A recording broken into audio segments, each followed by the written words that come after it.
to Saturday's edition of Cracking the Cryptic, where this is going to be an exciting day for me because I get to do the new puzzle by Zetamath called Denver. And this is no Sudoku. Let me tell you, this is no Sudoku. I've read the rules through before I turned on the webcam, and this is, I want to say this is a hybrid puzzle of Philomeno and maybe Country Road, which is quite an odd loop drawing problem. And I know very little about this puzzle. All I can tell you is that two of our testers had a look at it, and they both said that it is absolutely brilliant. And it's quite hard now to get a non-Sudoku puzzle onto Cracking the Cryptic, because you can imagine we probably get 30 to 40 puzzles a day sent to us, often many of them by world-class constructors. So to actually displace the Sudoku content and manage to get a logic puzzle, even a loop drawing puzzle, onto the channel, it really has to stand out. So it's unsurprising. Zetamath is an absolutely brilliant setter. And I'm quite pleased as well, Zetamath, that you've called it Denver. I've no idea why you've called it Denver, but Denver is one of those cities, the mere name evokes good memories for me. The only times I've ever been to Denver are on my way to the Rocky Mountains to go skiing, normally in Vail, and I haven't been there since the pandemic, but those were good times indeed. So I see the word Denver and I feel happy. And in fact, Denver, wasn't that where Dynasty was set? And I used to be made to watch Dynasty when I was a young chap, and I used to quite enjoy it. So I probably got that wrong, but it wasn't. No, Dallas was Texas. Anyway, so we'll have a look at this in a moment. Now, the new style of Cracking the Cryptic, I've been reading the rules at the start of the video. I think I will do that. I will continue to do that if the rules are easy to understand, but this has got quite a complicated rule set, so I'm going to do it after I've done some announcements. If you don't want to listen to me ramble on for the next few minutes, then use the chapter headings in the video, which Mark and I now understand how to include. But if you do want to listen to me witter on for a few minutes, I have got some things to tell you about. I'm going to start with a picture that we were sent yesterday by Margot. Margot, thank you very much. So Margot watched a recent video in which I solved a Sudoku that was completely covered in fog. I'm guessing it was probably by Jay Dyer. And Margot was moved to make this picture. She drew this. It's absolutely brilliant. And apparently it's a troll walking through the fog, collecting black Kropki dots. It's really, really cool. And just super high quality. So Margot, thank you very much for sending us that. I wish I could draw. I really do, but it's something I never had. I never had the skill, frankly. So I'm in awe of this sort of thing, and I'm very grateful to you for making it for us. So that was the first thing. A sadder bit of news. One of our viewers, Alex, who I think goes under the pseudonym Viva Wolf, and Alex's dog, 13-year-old Summer, passed away. And I know that Alex is, well, as you would be, heartbroken about that. And Alex actually sent us a Sudoku themed around Summer, and that's being looked at the moment, Alex. So you never know, you may see that on the channel, but I'm sorry for that news. On slightly happier news, I am going to mention an email we had yesterday. We don't often do this, but sometimes I do think it is perhaps worth doing. We had an email from Cole, and it was a very, very touching email. It really was, about watching the channel and how much enjoyment I suppose Cole gets from the videos. But I just wanted to read you a little bit of it because it was redolent with some conversations I've been having recently. So Cole writes that the reason I write to you, however, is to reach out to inform you on just how much you've touched my life, as I'm sure you've touched many others.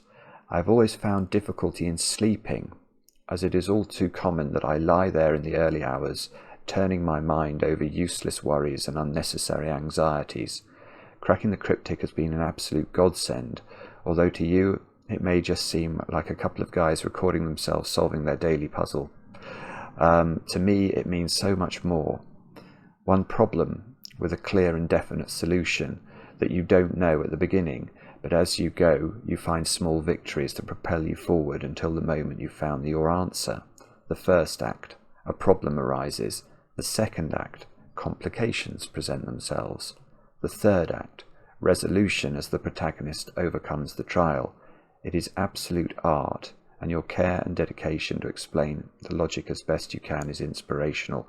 Your videos have changed my life and the way that I go about solving issues in my day-to-day life. I am truly an enormous fan and absolutely love your content. Well, Colt, thank you so much. Thank you so much for writing to us like that. I mean, it really does mean the world is a cliche, but it does. I mean, it really, really makes our day when we get emails like this. And I suppose the part of it that really struck a chord with me is about insomnia. And I actually have a friend who's quite an eminent psychiatrist here in the UK, and he actually recommends our videos to a lot of his patients now. And there's no scientific basis for doing that, but it's simply anecdotal basis that these videos really do help people to sleep. It wasn't what they were designed for. You know, I've warned you all, never encounter me at a party. Maybe an early evening. You may just doze off. But yeah, there is something about, you know, getting away from the world and getting away from our troubles and just spending some time on a puzzle that really does resonate with a lot of people. And yeah, anyway, I wanted to share that with you. I hope that's okay. Now, what else do I want to say? I want to wish somebody a very happy birthday. I want to wish Twig a very happy birthday. Now, Twig, I am not certain today is your birthday, because Mary, your best friend, who wrote to us about your birthday, didn't actually say which day it was, but the message seemed quite urgent, so I'm going to reckon it might be today. And Twig, very happy birthday. I hope, of course, you have lots of cake. And then finally, I want to talk about Patreon, where we've got the new Patreon reward is very soon upon us. This is DeMono's sort of novella, big story with Sudoku interlaced into it, and you have to solve Sudokus in order to keep accessing and complete the story. It is a really, really cool idea, and it's a really good story. That's coming on the 1st of May. But for those of you who've managed to make your way through the entirety of this month's reward, which was The Nightmare on Sudoku Street from the Skunk Works, I've got some more names for you of correct solvers. So very well done to Matthew Buckley, Ryan Kelly, Dominicic Tudor, Nicholas Gustafsson, Aliska Tonkarova, Amit Sharma, Dennis Uret, Stuart Crichton, Scott Comyn, Andy Peterson, Alex Andronash, could be Andronaki actually, I'm not sure, one of those, George Foote, Jürgen Wochenfuss, Scott Joss, Dr. B's and D's Puzzle Consortium, Jeff Litch, I think it's Litch, could be Leitch, Jonathan Teddy McManus, and Julia Baker. I could do Julia Baker. I could definitely read that. I'm pretty sure I have pronounced Julia Baker correctly. Some of the others, not so sure. If you really want me to get your pronunciation right and there's any doubt, please do provide me with a guide. But we've done it. That's all the announcements. So why don't we read the rules to Denver? Oh, I've just remembered actually. There was an example puzzle and I haven't got it. Okay, what I'm going to do is I'm just going to go to Logic Masters Germany and find it, and then we can look at that together. So let me go and right, I found it. Here we are. And in doing that, I found out that this puzzle has 4 stars out of 5 for difficulty, so it's probably quite hard. But here is an example puzzle. Actually, should we read the rules and then look at the example puzzle? Let's do that. So here are the rules for Denver. We have to break the grid entirely into ominos. i.e. orthogonally connected regions of some size. I love that. I mean, let's just stop there and admire the use of the word ominos, because it is funny. Like, there is a domino. You've probably heard the word polyomino. I might use the word tetromino on occasion, or pentomino. So an omino is some collection of orthogonally connected cells. So that would be a tetromino, because there are 4 cells in that tetromino. That would be a domino. This would be a pentomino, etc. So we've got to divide the grid into ominos. Each omino contains a digit equal to the size of its omino in number of cells. Okay, so if this was an omino, if we found out that this was an omino, then we would put 5 into each of those cells, because it's of size 5. This omino here would have 4 written into each of its cells. And 2 ominos of the same size may not touch orthogonally, but may touch diagonally. Right, so this is normal Philomeno rules, I think, because what we're saying here is if this is of size 5, and we were working on how big this one was, we couldn't make this a size 5 polyomino or pentomino, because if we did, there would be a 5 touching a 5, and that is not allowed under the rules. But then, once we've done all this, we have to draw a loop that moves orthogonally through the centers of some cells. Okay, the loop. Let's just check we've got loop. I have got loop drawing. If you're worried about how to draw a loop in the software, click the cog icon on the right of your grid and enable pen tool, and that will allow you to draw thingies in the grid. Very useful. Fantastic work from our programmer Sven. So we've got to draw a loop. The loop must visit each omino exactly once, but may visit any number of cells within that omino from 1 up to the full size of the omino. So if we were looking at this omino, the loop could do, what colour should we make the loop? Red. Yeah, red sticks out. So we'll make it red. So that could be how the loop moves through the omino, or it could move like that, or it could go through the whole omino. We don't know. Although with a T, it would have to re-enter, wouldn't it? Which might be against the rule, the country road rule, where it says we can only visit each omino exactly once. Right. Okay. But so we've got to do that. Right. Okay, this is the part of the rule that I think is from Country Road.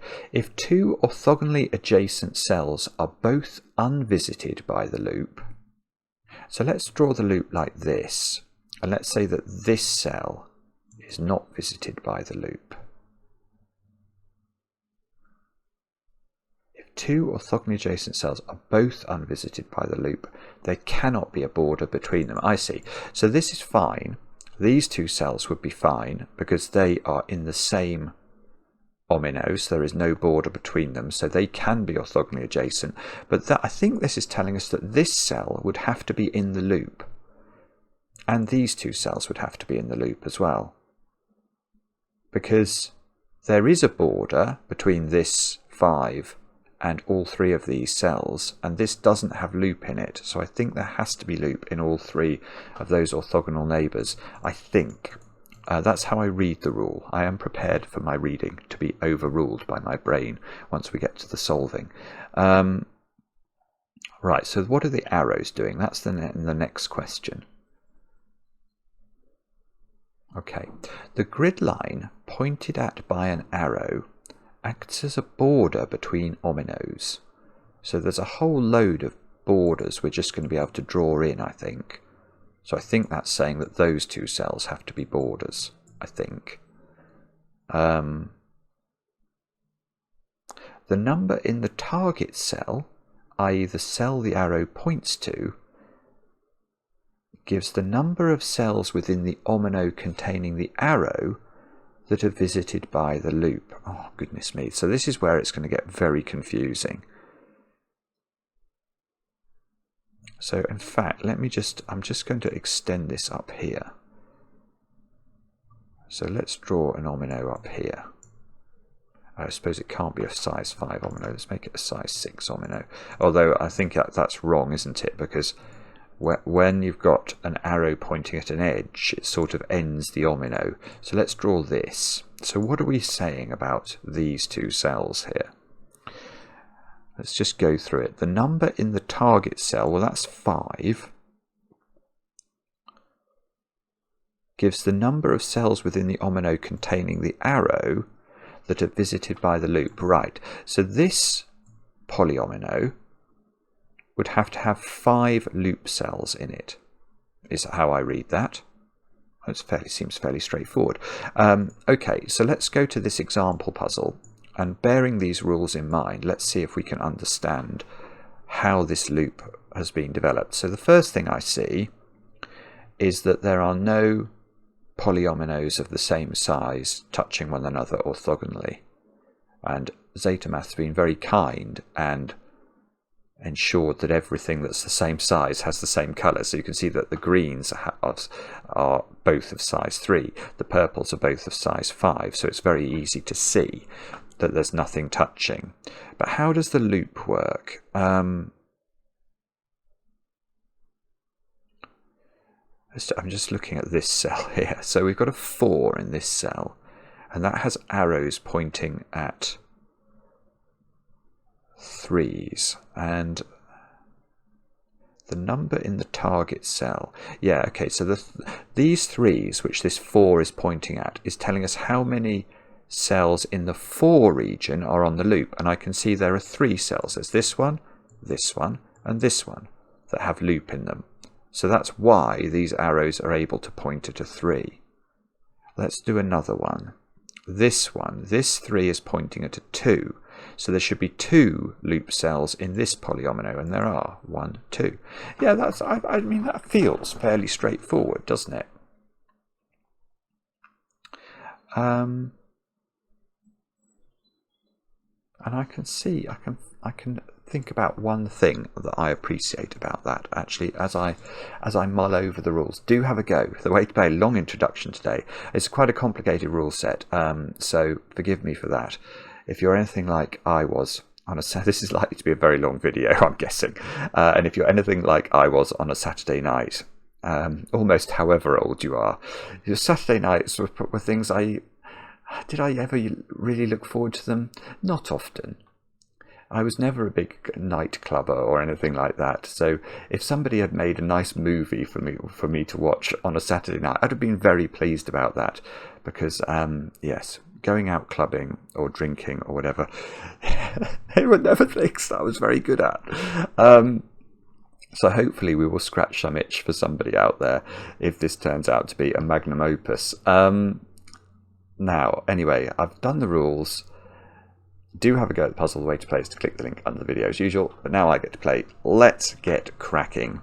As Maverick flies over, that's perfect timing, Maverick. Now, okay, so what I must do to start, I presume, is to draw in all of these boundaries that we're basically given. Because I'm given that these arrows all point to a border around the cell that is differentiating ominos. So we can immediately, I think, I'm probably going to miss 1 or 2 of these, but we can, I think we can immediately do this. There we go.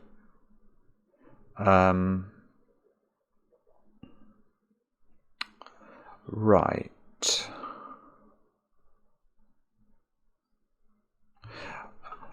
Now I can see I can do one thing in the top left. Let me just go through what I noticed about this this example puzzle, because where you've got an arrow pointing at another region,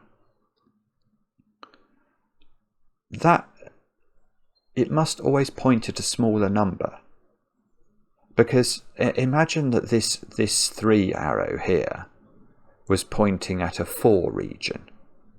Well, that would be saying that there were 4 cells in the region of size 3 that were on the loop. And that clearly cannot be the case. We cannot add extra cells to a 3 region and make it a 4 region. So I think what we're going to have to do is every arrow in this puzzle is pointing to a lower region than the cell that the arrow is in, if you see what I mean. So what I think that must mean is that this cell cannot be a one cell region, because let's prove that to ourselves. If this is a one cell region, it's pointing at not a one cell region, because we can't have the same size regions next to each other, so at least a two size region, and that would be saying that there are two cells in this one cell region that are on the loop, which is not possible. So this region has to be at least that big, I think.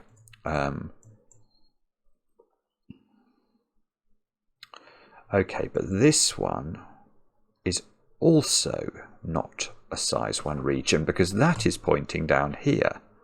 So that must be a little bit of a region as well. And that means this is how this is going to work. So basically now, because we've learned this is at least a region of size 2, this is at least a region of size 3, and it can't go there, because if it went there, we'd have a paradox, wouldn't we? Because we'd have arrows pointing in and out of the same region. And well, that just feels impossible to me. Yeah, that would imply that those regions must be the same size. And that can't be the case because of Philomeno rules. So this has got to come down here. This is some new region. We'll make that yellow. Is yellow a sensible colour? I think that feels fairly sensible. This arrow, I now sort of want this to do this, actually, because I think that this, whatever number is in here, let's imagine this was a 2. That's telling us there are 2 cells in this region that are shaded, or sorry, on the loop. So this must be the same number, mustn't it? Because we can't change the number of loop segments we've got in this region. So that cell is the same. It's the same size as this cell. It needn't necessarily be the same region, although I suspect it is. So that one, and this one hasn't got an arrow coming out of it, but it must be the same size as this one. So it's at least 2. So how do we prove that this one is... So if this, right, let's just think about this. So if this is a U pentomino, well, it's at least a U pentomino then, but let's assume it was a 5 cell region. This would have to be bigger than a 5 cell region, because it can't be the same size by the Philomeno rule, and it can't have less cells in it than the number of loop cells it's meant to have. Yeah, this is okay. So this would be at least a 6 cell region, so it would come here, and it could go there, couldn't it? Because it would still be pointing at the correct count.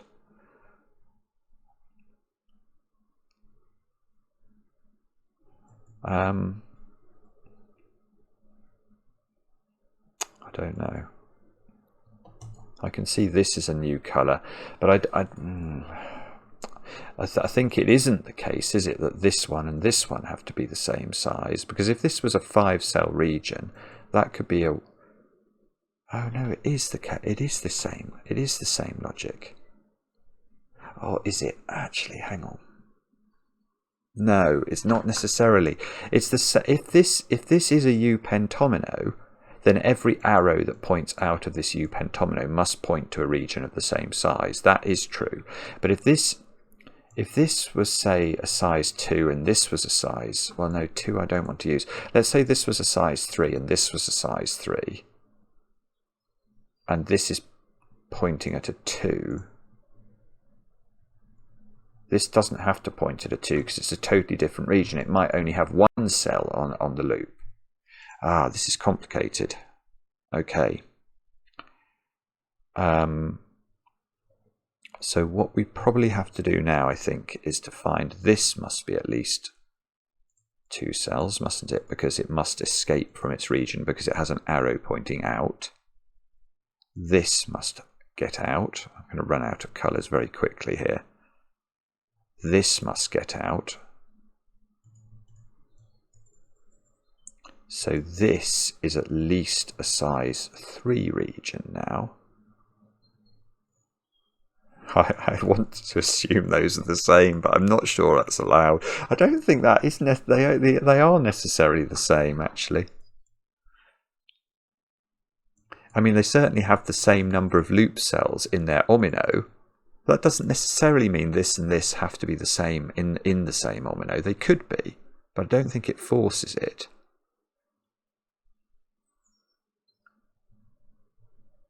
Oh, Bobbins, I can't see where to go now.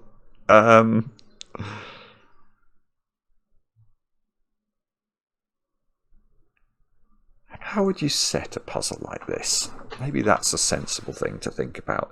How would you go about setting this puzzle? What I think you'd do, or what I would do, is I would start in a corner. It looks like zetamath has started in this corner. I don't think I would start in the middle of the grid. That feels difficult. So, okay, so I'm going to come back and look up here. What? I think there must be something I can do about this cell.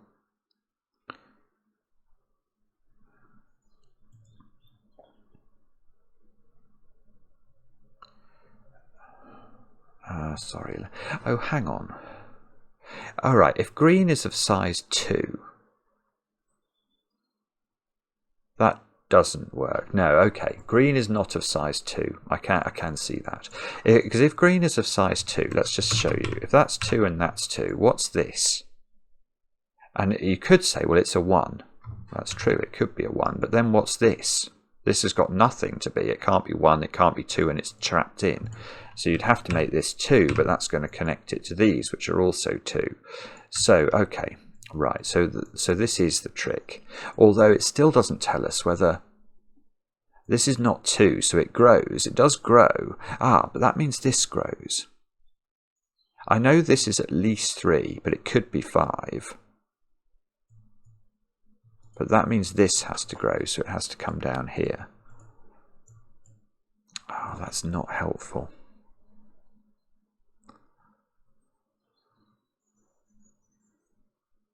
So if this is 3 and this is 3, hang on. Here's an interesting point, which might be wrong, but it feels like it's right. If you have an omino with an arrow, it's never possible to fully fill the omino with loop. Because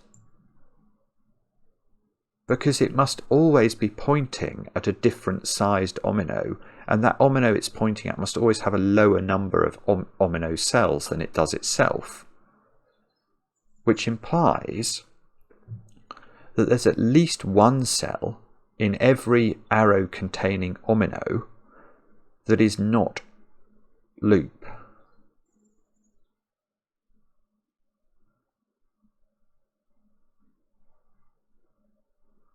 So if this, well, I know this isn't a size 2, don't I? And this one doesn't have an arrow in it, so I can't use that for that one. So if that, oh, hang on, if that one went there,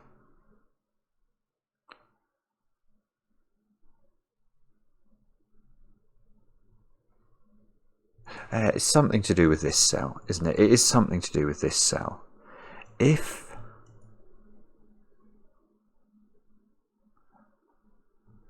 green doesn't take this cell, then yellow must take it, because otherwise we'd have 2 1s next to each other. So this is either green or yellow.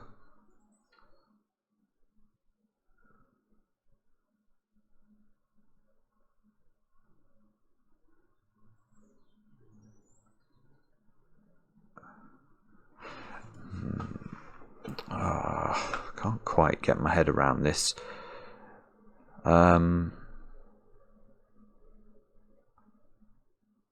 Oh, hang on. Every omino is visited by the loop. So if this is a 1-cell omino, that's on the loop.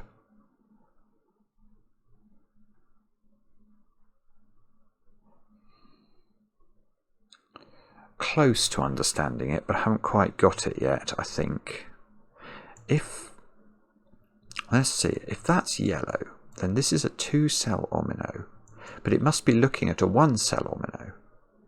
So one of these cells would be in the loop, and one of them would be outside the loop.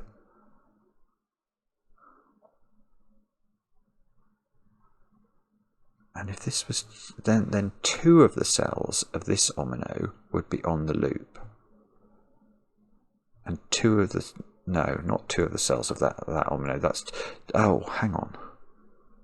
Yeah, 2 of the cells of this omino would be on the loop.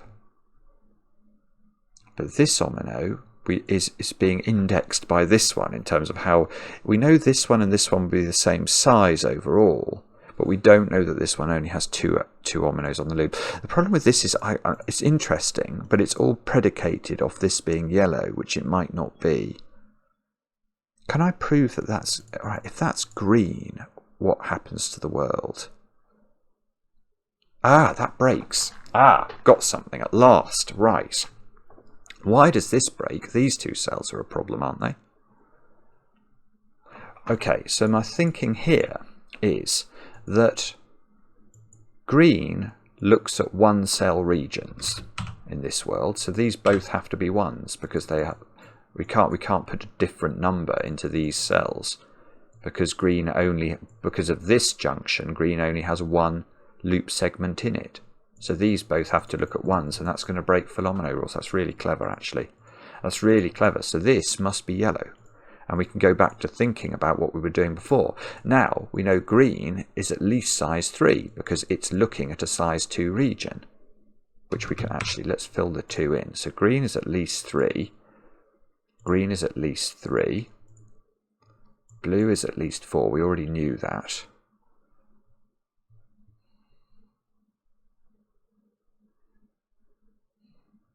So this 2 has an arrow coming out of it.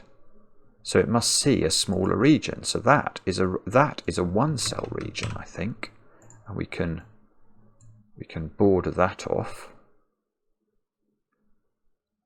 And this is visited by the loop, isn't it? Because it's an omino, and that's what the rules tell us. So okay, so this is visited by the loop. This one of those is visited by the loop because that's what this arrow is telling us. Only one of the 2 cells is visited by the loop. And then 2 of the greens is visited by the loop. I'm still not totally sure. I know these greens are... Do I know these greens are different areas, or could they sort of loop round each other?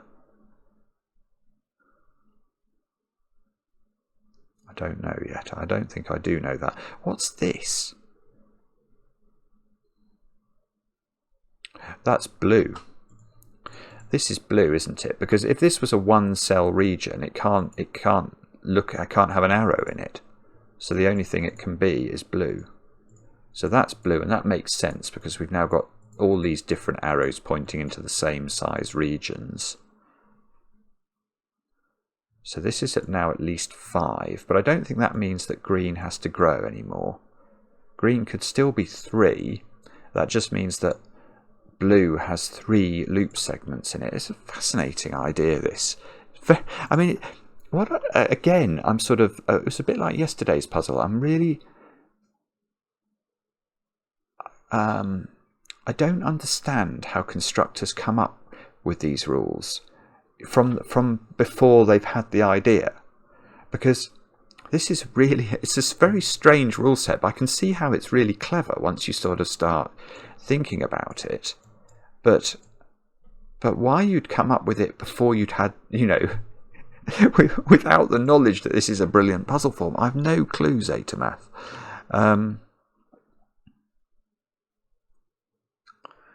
Okay. Now, do we know, can we...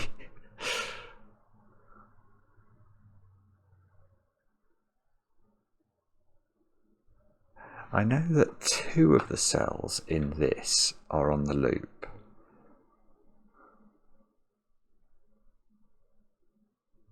I know that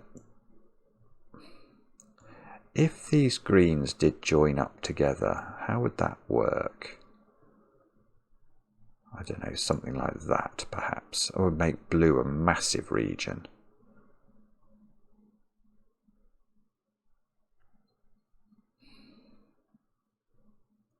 And it would mean that most of this green area couldn't be on the loop.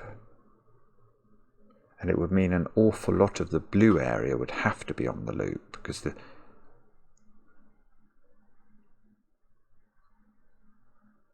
maybe that's going to make that green as well. And then this would have to be a 2 region, because these would have these arrows in common.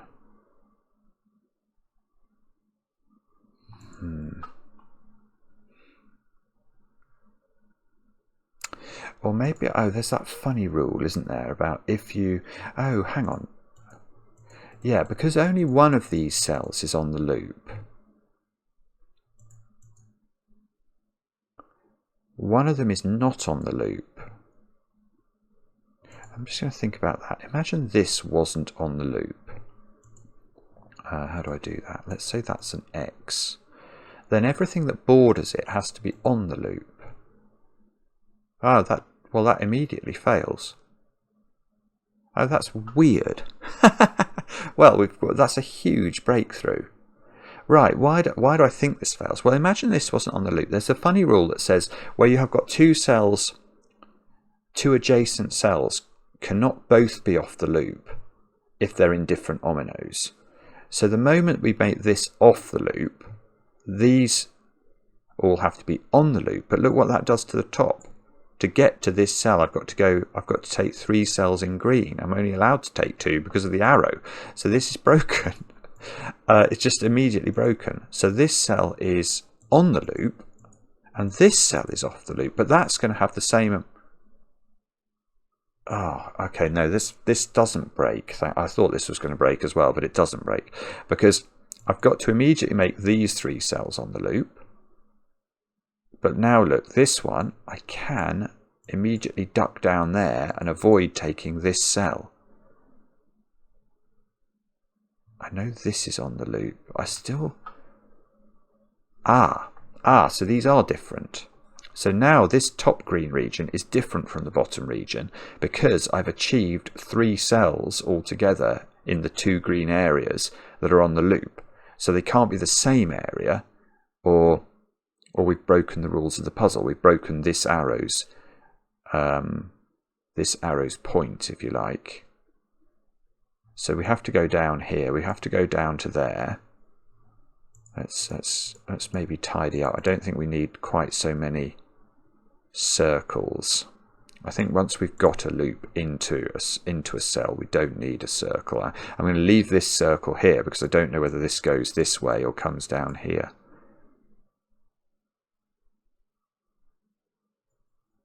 Oh, yes I do. Yes I do. Yeah.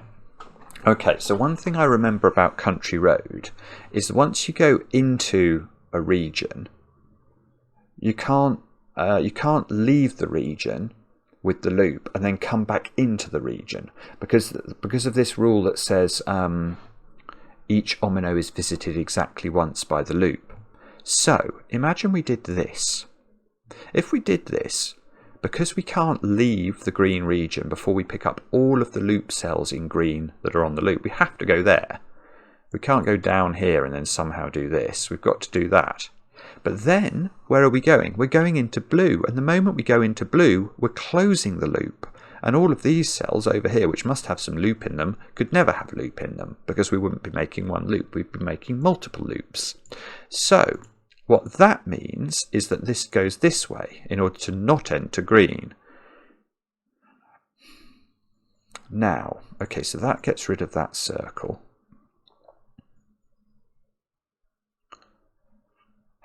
Okay, I don't know what this means. It's quite exciting, but I don't know what it means. I'm not sure if I should use a different colour for my loop as well than red, which is what I'm using to outline the ominos. Or maybe I should have done black outlines for ominos. That's probably what I should have done. Yeah, okay, can I change that somehow? Yes, I can. It's just going to take me a moment, but I think it makes more sense to do it this way. Probably. Providing I don't now miss a line I've already deduced. That would be a horrific shank, wouldn't it?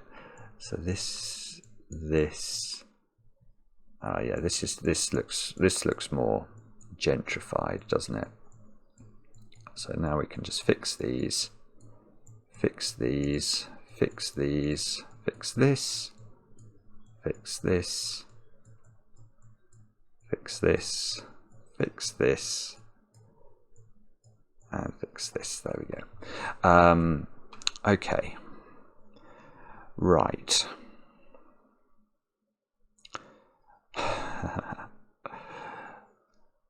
Okay. So I'm sort of trying to work out how this loop moves.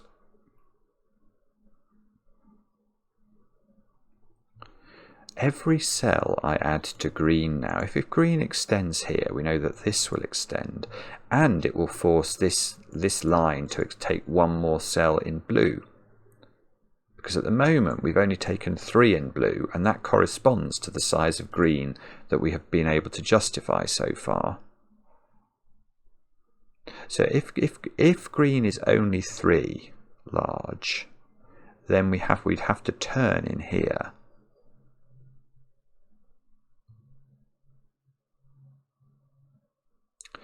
Yeah, I think this cell has to be on the loop, doesn't it? Because this cell is not a 1, and yet it's indexing how many loop cells there are in here. And given that this is in the loop, this cell could not be on the loop and us pick up 2 loop cells, because we couldn't connect these without going in and out of the region. It's quite complicated, but that is right. No, ooh, I need red for that. So this is on the loop. This is some new region we're going to have to build. Let's use, what colour should we use for that? Let's use light green, purple. It's unlikely these are going to meet up, isn't it? And I know that this is at least 2. So I'm going to put a load of pencil marks in it like this to try and impress upon me that it's some high number. I know this and this don't join up.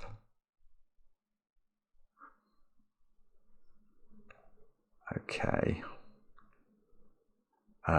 This is off the loop, so this is on the loop. If this was not in green, it would have to be on the loop then, and it would be a corner, which would be massive.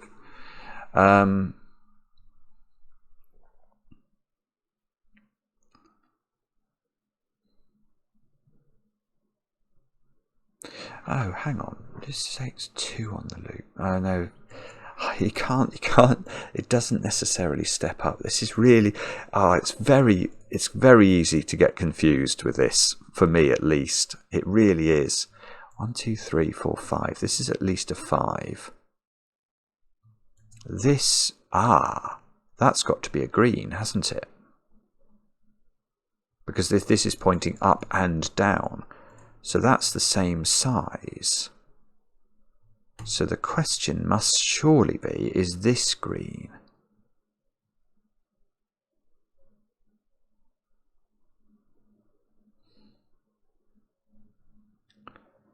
If this is green, what are we saying?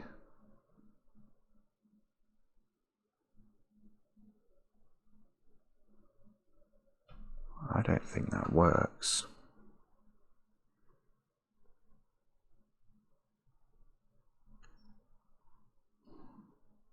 I'm not sure. I'm actually not sure now. I think I'm confusing myself with this rule set.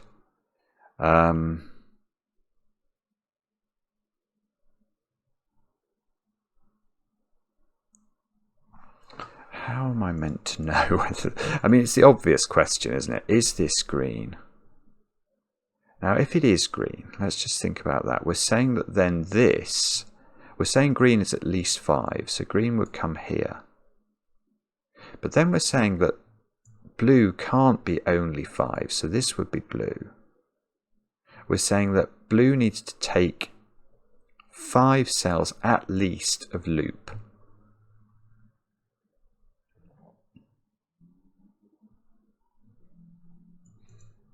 But it could dip in here and then go up and deal with this corner.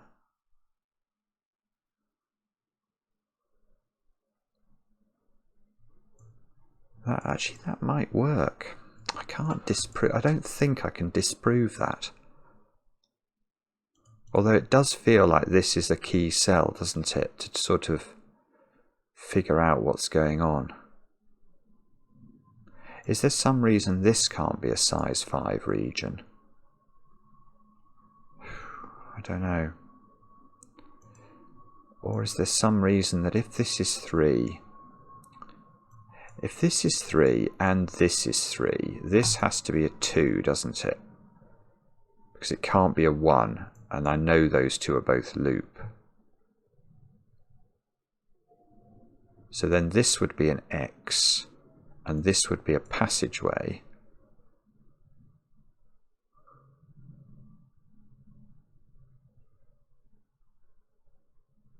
Ah, oh, nearly. That's nearly interesting. Okay, so one thing I think it's legitimate for me to say now is that the loop, because this cell is loop, the loop enters blue, doesn't it? It enters blue from green. And therefore, this end of the loop must not enter green too soon, because if it does, the loop is closing.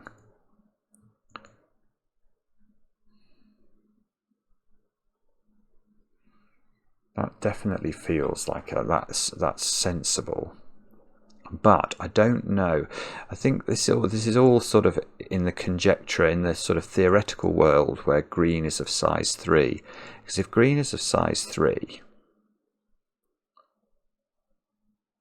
this is a 2. This has completed its loop segments, so this is an X. Which means the loop is going to have to do 3. It has to do this and that. It has to go in there, which means these have to be kept apart. That's an X. So these are going to be O's. That's going to go this way. But that all seems okay. This is the problem. I can't see how to figure this out. And I do feel that it's all up here. Because what I'm gradually learning is that when you do get a cluster like this, it's pretty forcing on how things operate together. Okay.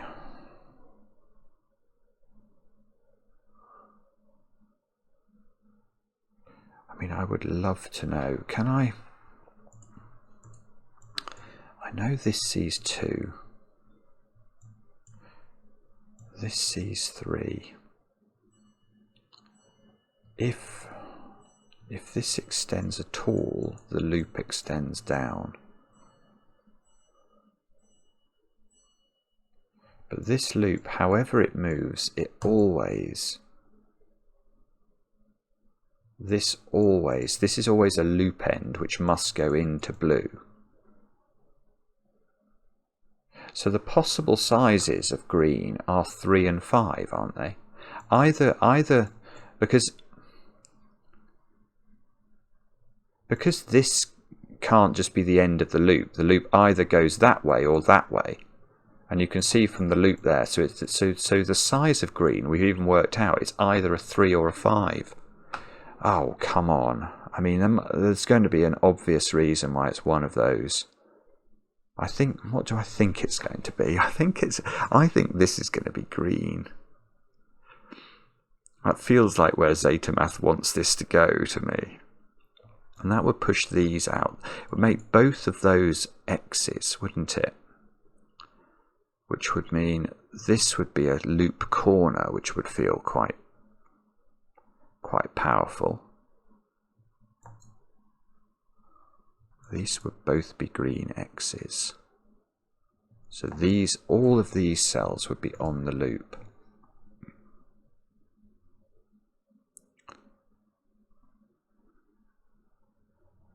And this would be of size 5. So this would do this and then go in here. But we don't know how long it would live in here because it would depend on the size of this one. Ah, this is so confusing.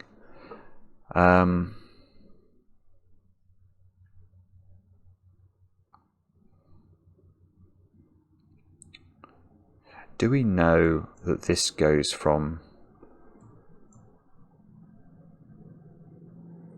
So have we got a way of... I don't know how to do it. I know this is 3 or 5. Let's put a little 3 or 5 in it. This is 3 or 5. That is true. I mean, if this was 3... Let's just have a think about that again.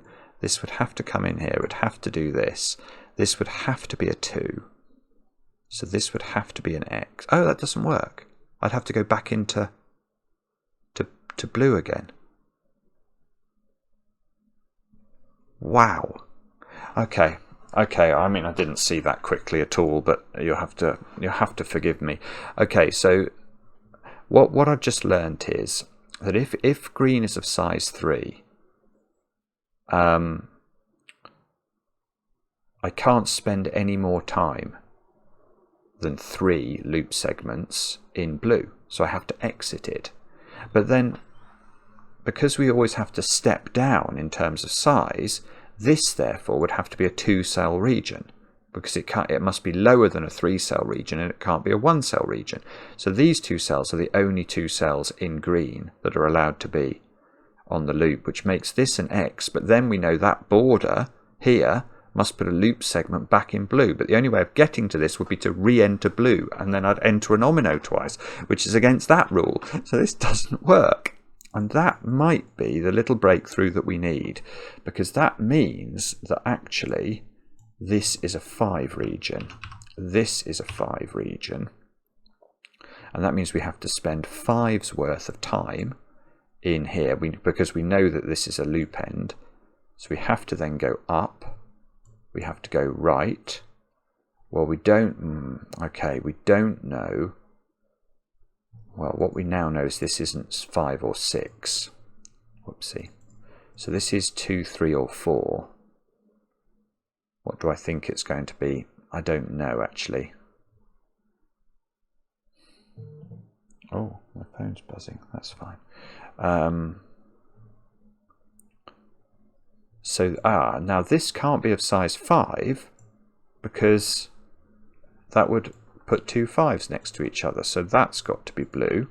It's at least a 6.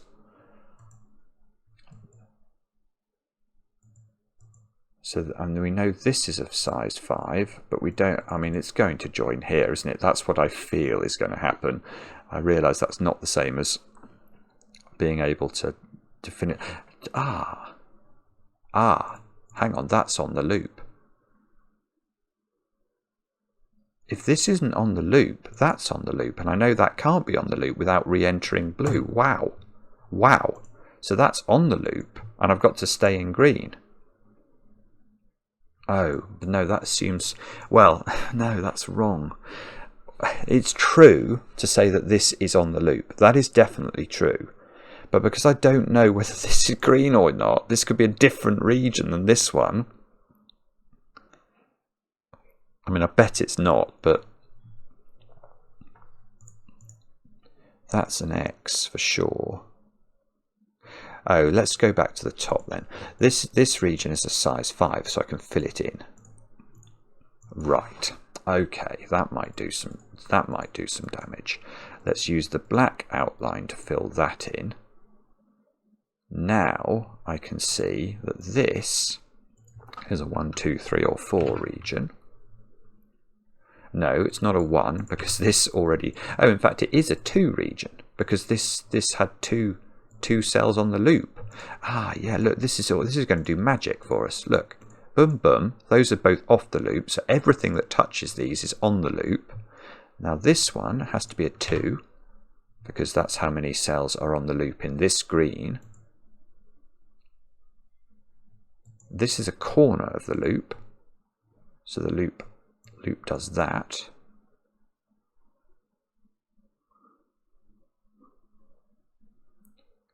And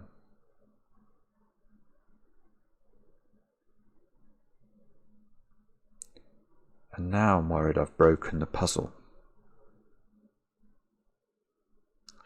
Didn't I work out that I couldn't have a full omino full of loop? No, I couldn't have a full omino full of loop if that omino had an arrow in it. That's what I worked. Ah, okay, all right. So now I know which way the 2 goes. If the 2 takes this cell as its second cell, because both of its cells would be on the loop, it can't look at a lower size region than itself. It would look at the same size region itself and break the full omino rule.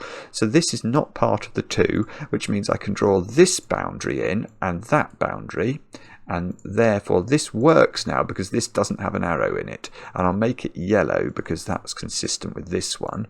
I can get rid of the circles because yeah, I can get rid of quite a lot of things which are sort of figured out. I don't have to refigure out. Let's get rid of that. Now this square, well, we know that this is a biggish region, don't we? I'll make it red because it's got a loop. It's got an arrow in it. It can't be of size 2 because it would be next to a size 2 region, so it's at least size 3. And it's seeing a region here that I don't know how big this region is. Let's put grey in for a moment.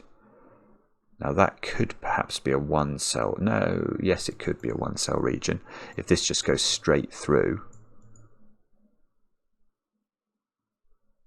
No, it can't be a 1 cell region because if it was a 1 cell region, both of these would be 1s, wouldn't they? We'd have that same problem I found over there. So this is at least a 2 cell region, which means this must have at least 2 cells on the loop, so we can move that down there.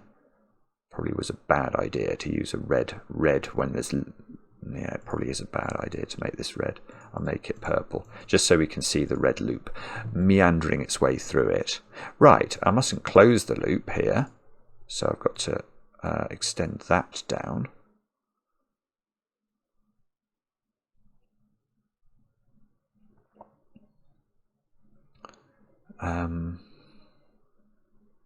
Oh, look. Yes, this 1 has to go down, and now we mustn't close the loop here. That pushes the 5 down. So now this cell is at least a 3, because we've spent three loop segments in here. It's going to come down here, isn't it? How do I prove that? Oh, but if it... No. Oh...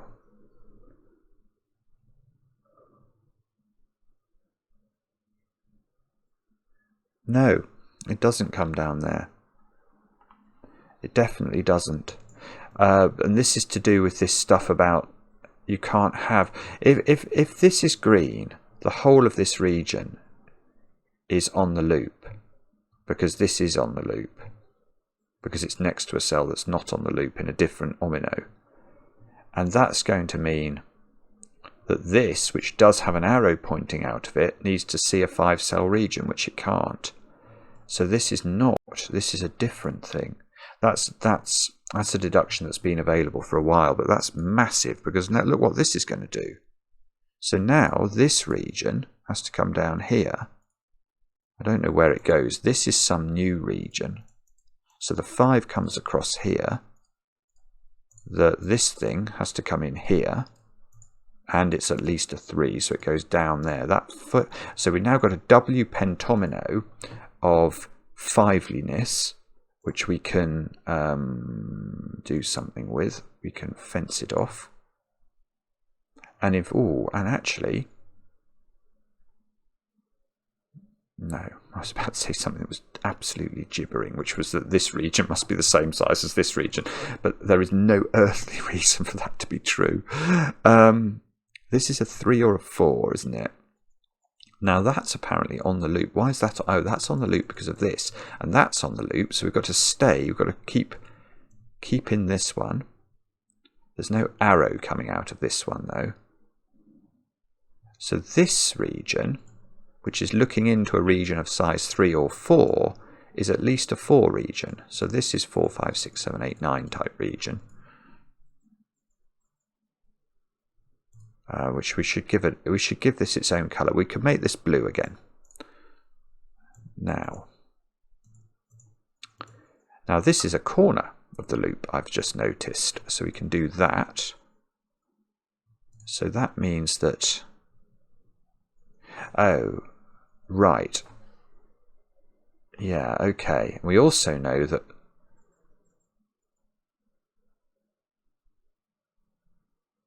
I've broken the puzzle, haven't I?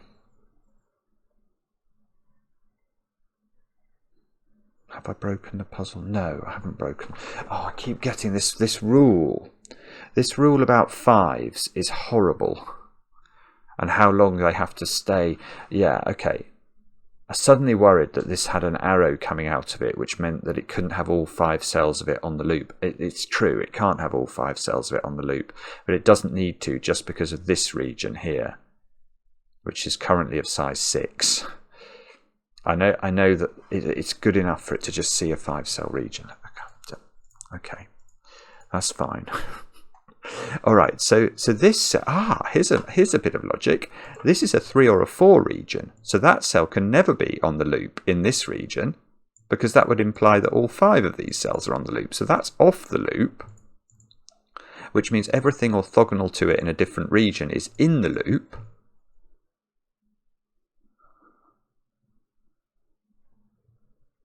Okay, well, that might be good.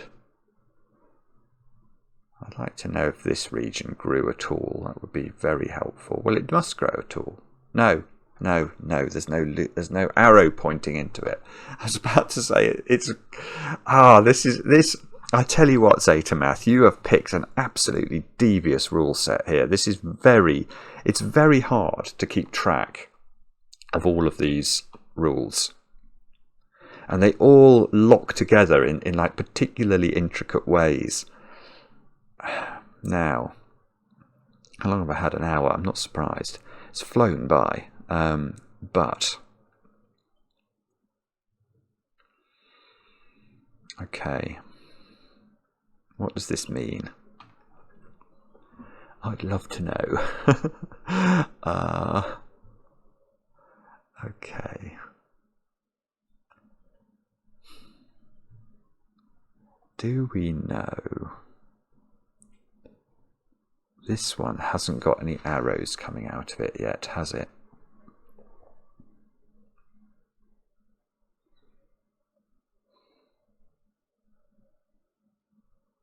But, okay, well that logic is okay though, isn't it? This can't be pink. Because again, if this turned out to be pink, it's on the loop, which is going to mean all of pink is on the loop, because pink could only be of size 4. And we know that cannot be true when you have an arrow coming out of yourself. So that is a legitimate thing. It doesn't mean I know this isn't size 4. It just means that this is some new region. And we know that that region, this new region here, is at least of size 2 because it has an arrow. So we'll make that yellow pro tem. And that's looking down here at a 2-cell region. So this must be bigger than that region. So this is now at least a 3-cell region. And these two are in the same region, and they are both on the loop, which means, of course, that this is on the loop, because we can't enter and exit an omino without taking all of the maximum loop opportunities that we have been afforded. So now I'm very close, look. Yeah, so now I mustn't close the loop. There we go, done it. If we turn right here, where do we go? We go into pink, and that closes the loop. So we don't turn right there, we must go down, and that means this is an X, which means this is in, which means we must turn down. Still don't know what the size of it, oh, or do I? No, I do. Yes, I do, because, yes, I do, because this has only got 3 loop segments in it, so those are 3s. So this is a size 3 region, which means this region has 3 loop segments on it, and at the moment, look, we've got 1 of those there. But we don't know this one's size at all. I don't think we do anyway.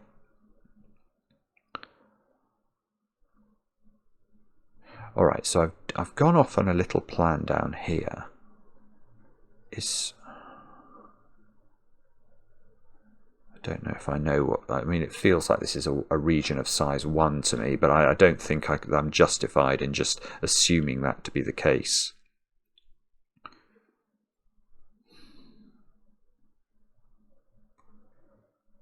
Okay, here's a small point. Those 2 cells are the same size region as these 2, because the arrows must point to the same number, mustn't they? And this one is not in the same region as this one. So if this is, say this is a 5 region and this is a 5 region, I can't join them up here because of this arrow. So this is some new region. We'll make that grey again. So we could put a boundary in there.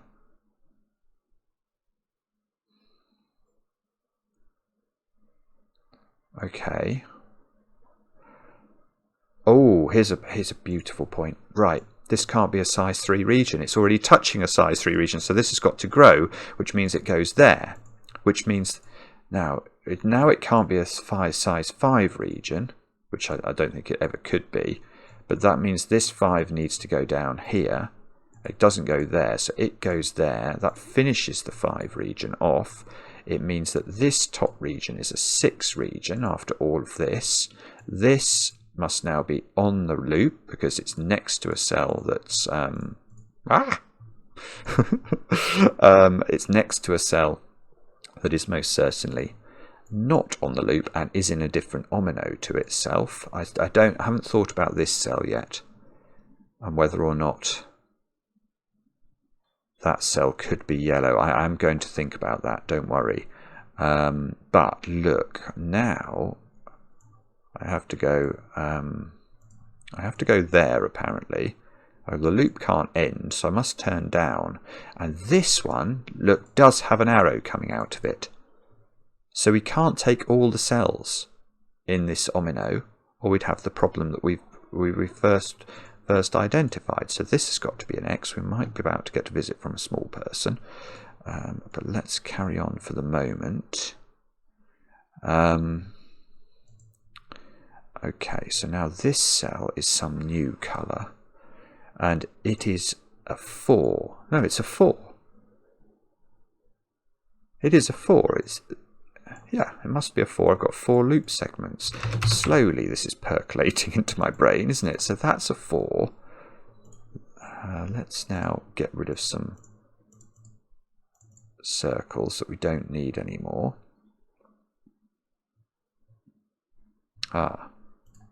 That and that now have to be on the loop. That's on the loop. I'm going to give that a circle because otherwise, for some reason, it looks wrong for that not to have a circle. Okay, these don't need their X's anymore. These don't need their X's anymore. They don't. That one doesn't need its circle. That one doesn't. Right, that one can keep its circle. Right. Okay. Okay, so the reason that this yellow is not the same as grey is that we're not taking all of yellow's opportunistic loop segments in one swing, are we? This would be a separate entry and exit into the yellow domino if this was a U pentomino of yellowliness, and that's not allowed. So this is a single cell, which means it deserves its own number. It gets a 1, and we can probably legitimately get rid of its circle, I think. Now, what on earth is the size of this yellow thing? Is it stopping at 4? If it stopped at 4, this would be off the loop, because we couldn't have everything on the loop without giving ourselves problems with these arrows. If it grows beyond 4, it can't be 5, so it would be at least 6 then, which would mean it would be coming down here.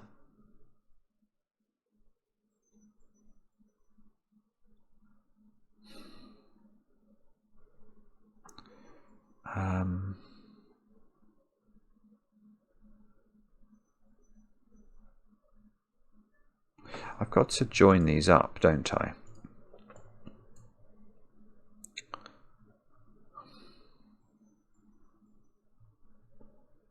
But I don't think that's very useful.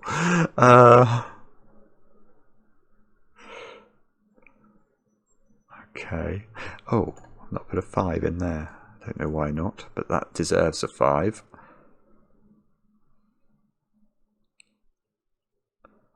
Okay.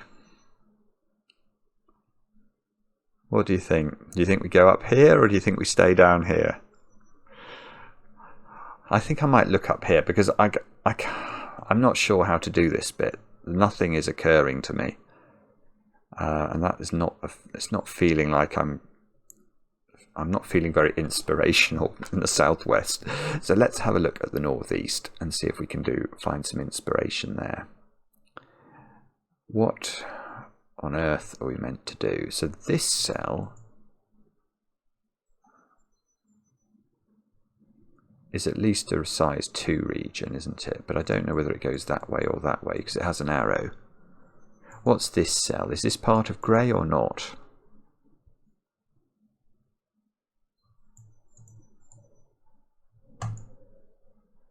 Well, this cell is not part of grey. If that cell's grey, then either grey stays at size 3 or it grows, but either way it's at least the same size as purple, which it can't be because purple has an arrow pointing at grey. So I think it's legitimate for me to do this, but what I don't know is if it's legitimate for me to do that.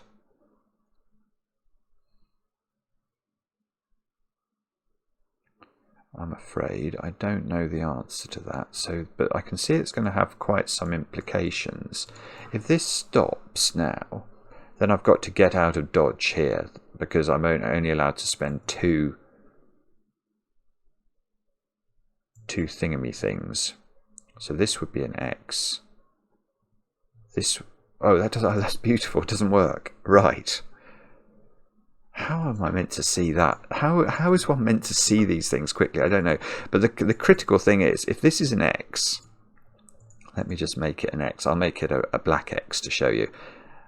This is a border, so that's got to be a circle, but you can't get to it, because the loop will end when it goes there, because this is an X, and this is turned upwards. So this is not an X, which means it is loop, which means that we've got to continue the loop into there. And now we've got 3 loop segments here, which forces grey to continue. This is brilliant. I mean, it's a brilliant puzzle. It really is. It's incredibly tricky. Oh! And that's 3 in the corner. That's 3 in the spotlight, losing its religion. Okay, so this can't be 3 now, so it's at least 4. So we can extend purple there. Oh, and also that's an X. I think that must be right, because they can't make grey any bigger than 3, and we've had our 3 loop segments here.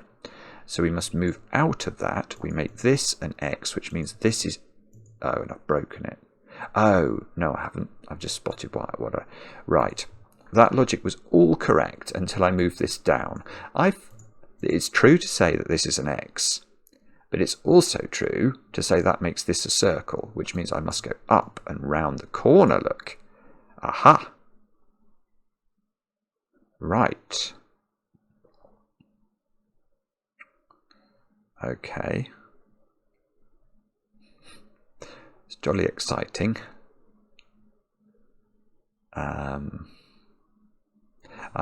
I see.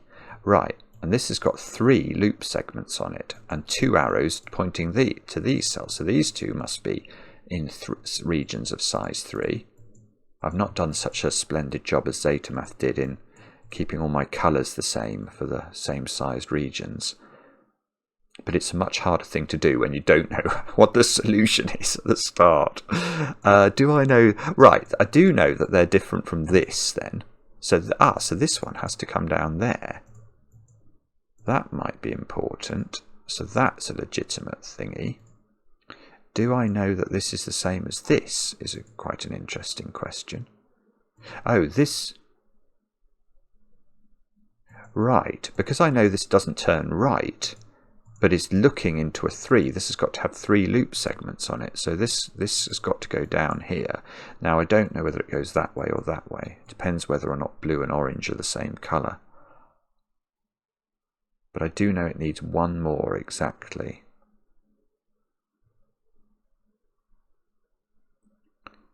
Well, this is all getting very cluttered, isn't it?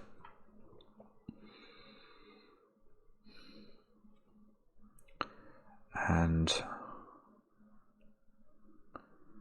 right, sorry, I'm not immediately seeing how to do this very much. I mean, I know that this is a 1 or a 2. It's being looked at by a 3. And this is, oh, that's good. That's it. That's it. Beautiful. So now I can prove that blue and orange are the same colour. Because blue, it could take a 3rd cell here, but it can't get that cell because that's a 1 or a 2 size region. This is at least a 4 size region. So it must come to there, and that converts orange to blue. So orange is blue, which means these turn blue. Now we know this stays in for at least 3. Now, do we know that this... I still don't know whether this is blue, actually. And that's really annoying, because that means this could turn this way. And both of these would be X's. So both of these would be in, and this would be in, and that would be a corner. Oh no, maybe not, because it could go in there. Right. I'm sure there's some way I know how big this one is as well. I can't work it out. It was quite profitable to come and look at the northeast, though.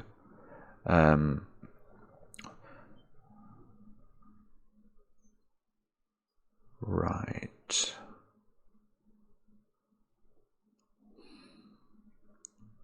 If this one comes down here, this whole loop on this side is sort of quite a different thing from the loop on the right side. If it goes there, that's what I think it's going to do. It feels more natural for it to come across there. But that, oh, hang on, no, but that would make this a 2, which it can't be. That's beautiful. Right, that's crucial. If this turns right, blue has only got 2 loop segments, but it's got an arrow looking at a 3, so it needs to have 3 loop segments. We know it's going there or there. So this doesn't turn right, it does go down, and we are going to have a sort of funny arrangement here.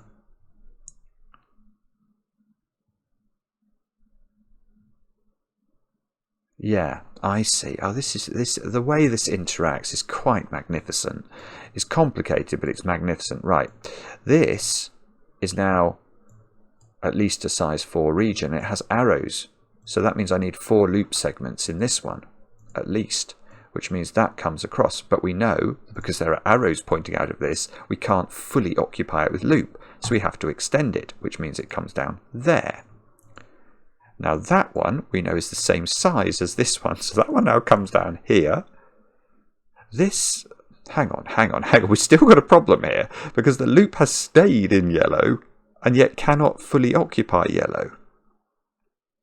Oh, hang on, this is now getting hairy, because now the loop on the left hand side is about to close, I've just noticed. Well, oh, hang on, maybe I can go in there.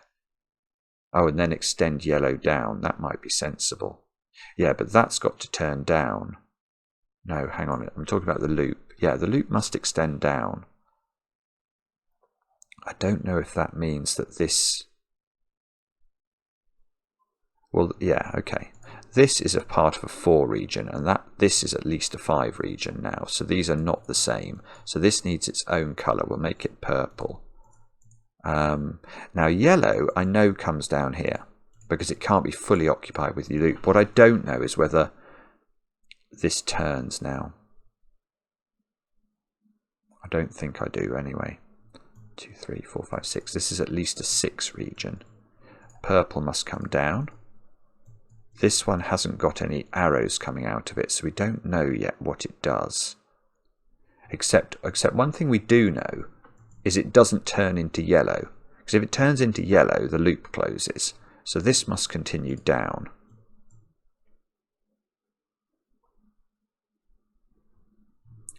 So both of these are 4s. This we know is at least a 4. So that, and it can't come to that one apparently, so it's got to come down here. So this is at least a 4. This is at least a 4.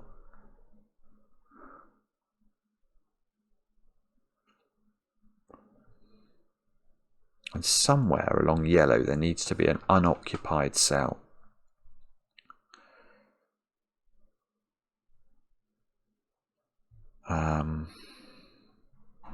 Wow, okay.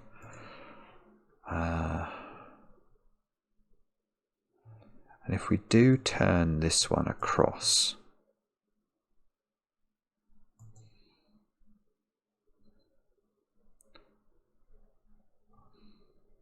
I don't think we know, do we? We don't know what size this is.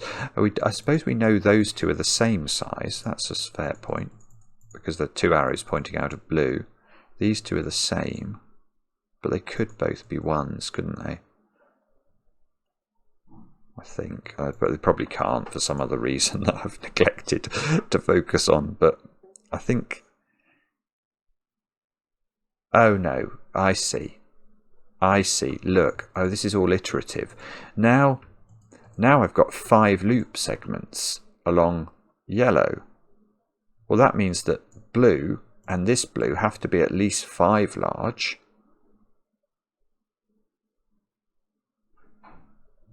So this can't be a 4 size region. This is at least a 5 cell region. But I know it's only got 3 loop segments in it. Right, so this cell is never loop in this blue. Because it's got 2, it's only allowed 3, so it can never get there. So that's off the loop. Whoopsie, I want to make that a red thingy, which means this is on the loop. So we've either got a corner or something going on at the bottom.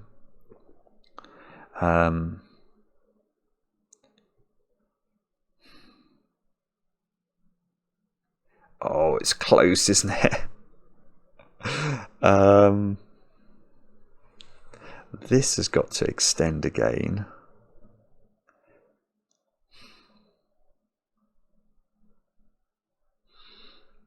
I don't know. If this extended again, then I'd have to make blue and this blue at least 6 big. This would have to be at least 7 big.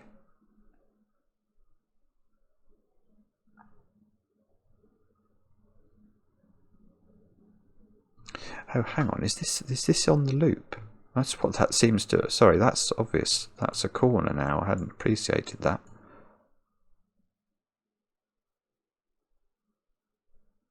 Wow, okay. That might be interesting. Oh, phone's buzzing again. Nothing major.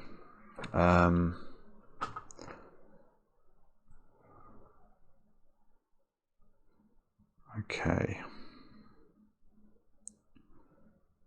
How do we do this?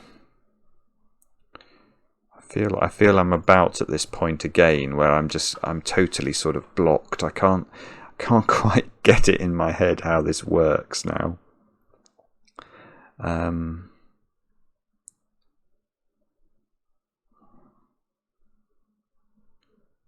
I can't see it. Maybe I can I force some stuff at the top again? I'd like to know where the third cell of this one is, for sure. This one is looking at, that's an arrow looking at a 3-cell region. Here's an obvious point. This cannot join pink. Because if it joins pink, pink has had 2 different entries of its omino, which is not allowed. So pink is not this one. Now we know that this must be in a larger region than a 3 region, so that's got to come down at least there. Could join here, I don't know yet. But it's taking at least 3 cells on the loop, isn't it? So we can extend this down. Whoopsie. So in fact it does extend to there, because it can't take more than 3, so it then must turn.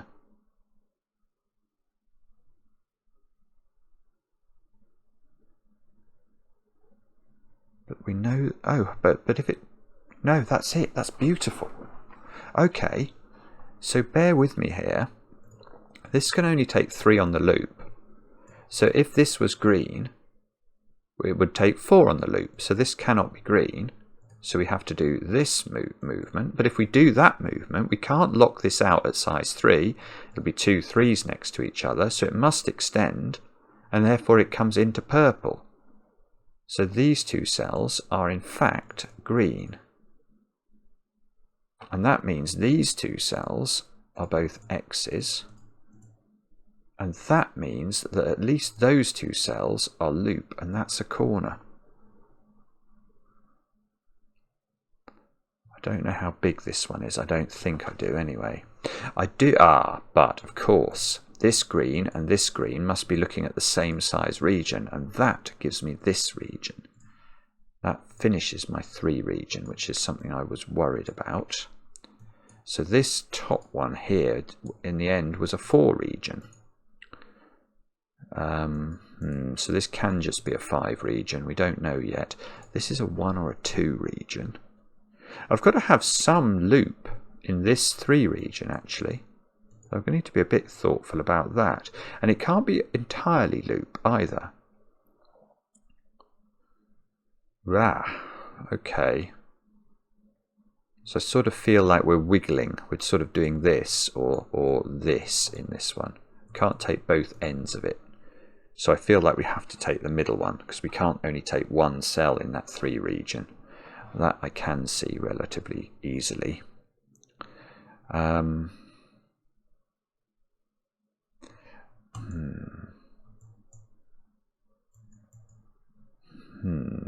Well, okay, but that's good enough, isn't it, to make this a 2? If this was a 1, our task then would be to take 1 cell only on the loop in this 3 region. There is simply no way to do that, because this has to turn down and it would make this a corner. You can't just clip 1 cell of this, so this must be a 2. 2 was sort of yellow, wasn't it? We had we broke the hypothecation there, but we'll make this a 2. So if this is a 2, that's a 1, and this is a 5, so that would have to extend out.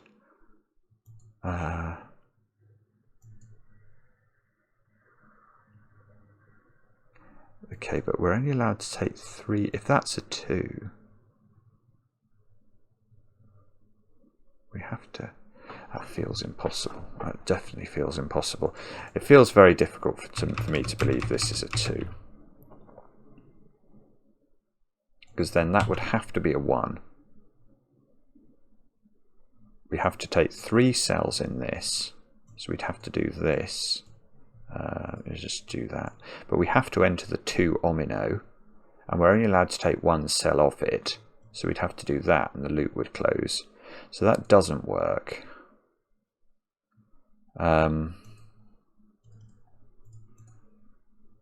Actually, I've just managed to delete a border, which I don't want to do.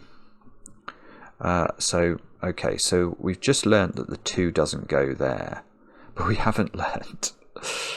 We haven't really improved our knowledge very much of the world, have we? Because this could still be the 2, probably.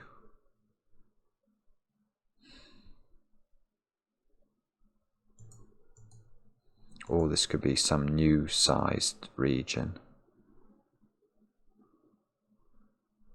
Although that, I'm still not quite sure what goes on with this region either. My strong sense is that this is blue. I suppose if it's not blue now, it's a ones. No, it's okay. No, that's it. It is blue. Because otherwise, having proved it's not yellow, it has to be a 1 region. And it's got an arrow pointing out, so that would make this a 0, which is impossible. So this is blue. And therefore, we can extend this down, because this cell is now most certainly not blue. Doesn't tell us how the loop moves, does it? Well, or does it?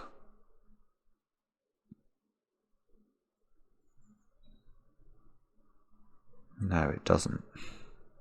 I was thinking that it's very difficult now to believe the loop comes here, because we know that the loop has to enter the 3 region, but it also cannot close at the top of the grid. But why couldn't it do something like that? And the answer to that is I don't know. It possibly could. So, I'm not sure. I mean, if this is an X now, that's broken the world. Yeah, okay, that's the way to think about it. If that's an X, that has to be in the loop because it's in a different region, and it's impossible to get to that cell. So weirdly, and this is weird, this is in the loop, this is not in the loop, so this is in the loop. Which means we do this.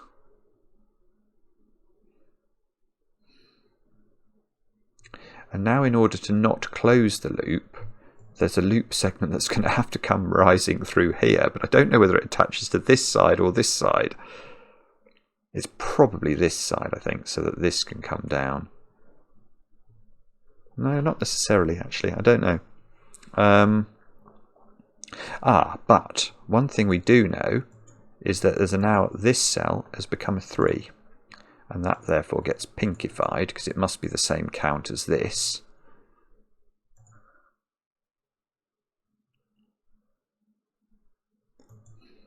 Do we know this is size 5 now? No, is the short answer.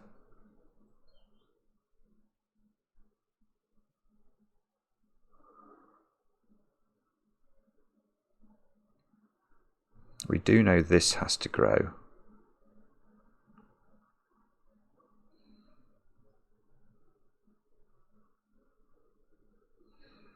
But I don't think I know which way it grows. I might be wrong about that. Okay. Alright, here's another little point. This green region, these 2 arrows must both look at the same size as those 2 arrows. So those are both grey and they're both 3 regions. They probably join up, don't they? That's what that looks like it wants to happen.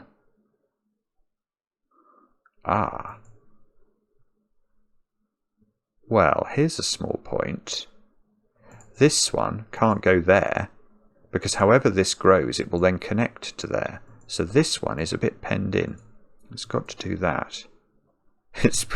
Everything is sort of making it want to take this one, but I don't think we're quite there yet.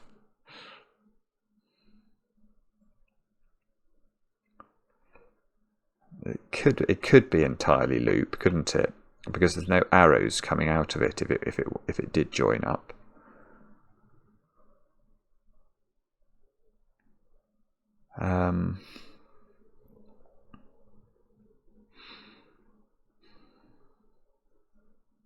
Yeah, and that would keep the loop ends apart as well. So I really do like this being part of the 3. All right, okay, but I'm confused again. Is it possible that this is a 6 region? That would push this to be a 3. Ah, that doesn't work. Okay, so this, we have now figured out the final size of blue. It is 5, because if we do take this cell, this 3 has its next cell here, and then it can't get a third cell without touching this one. So this is a size 5 region, which means this is a size 5 region. And therefore, this is it. That's beautiful. Oh, this is so exciting, because now that's telling us how long the loop is in yellow, which is 5, which means it must turn, and it must go into, whoopsie, it must go into here. That's its only way. So now this is an X, which means that's in. Right, so we can't ever get to this square, so that's in. It must come down here. I've got to be careful not to make this loop end here as well. It's getting awfully close to finishing.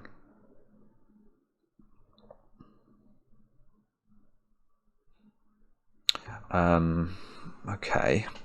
Blimey. Well, that was so exciting for a moment. Look, I tell you what I can also do. I can do that. I can do this. I know that's different. This is now... These are both at least 2s. I bet these join up.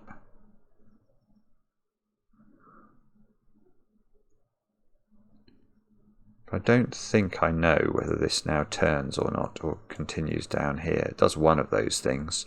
I mean, if it does continue down, I've got to not make these loop segments join up, which feels like that's going to be relatively challenging. And the size of yellow, 1, 2, 3, 4, 5, it's 6 at the moment, but I don't think we know that it has to end, do we? There may be a reason. I don't know. In fact, if this is a different... If this is not yellow, it's loop, and the loop's going to close. Gah, wow. Okay, yeah, bear with me on this. So let's just imagine this is a new colour, green. Then, because these are in different shapes, that has to be on the loop, which means I have to go up there, and then I have to turn right, but that puts me in blue where I will close the loop. And this left side loop will be one loop, so that is yellow. And if it's yellow, it's an X, which means that cell suddenly become loop, which means I have to do that. This has become a corner, so I have to do that. And now we're in business, because this cannot, if this goes up here, we've closed the loop. This is, I mean, it's absolutely magical setting, this. It is magical setting. Now what on earth's going on? Good question. I haven't got a clue. I'm going to get rid of that segment there, because that was making me think I couldn't extend blue down, and I'm not sure that's true. Is this... That's a corner as well. Look at this.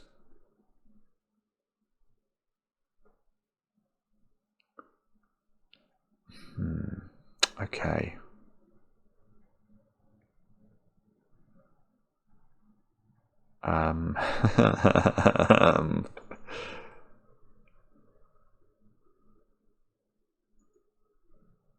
Right, so this is, we have finally established the length of yellow, because if yellow went any further, this couldn't be loop, otherwise yellow would have been perforated twice by the loop.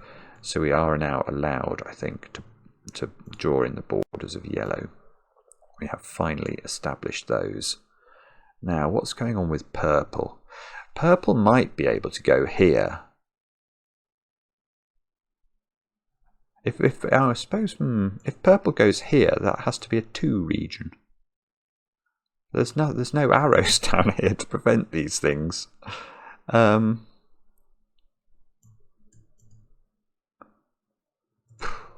mean, this at the moment, this does have an arrow coming out of it. Oh, hang on, we can fill in the number for this. 1, 2, 3, 4. There's a 7. We know this is a 5. We know this is a 5. Yeah, okay, so again, if blue came down to here, it would be perforated in too many places. So blue must go there, which means, of course, that we can draw in the remaining bits of blue. Now this is useful because I have now managed to, this can't be a 1 because it's being pointed at by the 5 region, and we now know it's got 4. We know this is a size 4 region, and we know that because it must extend, therefore this is also a 4.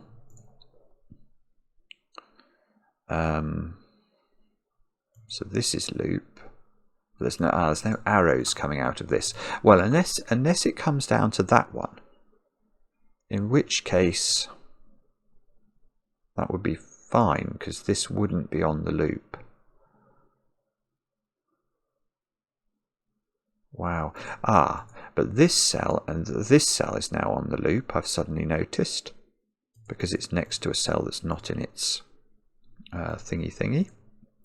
So that cell's on the loop.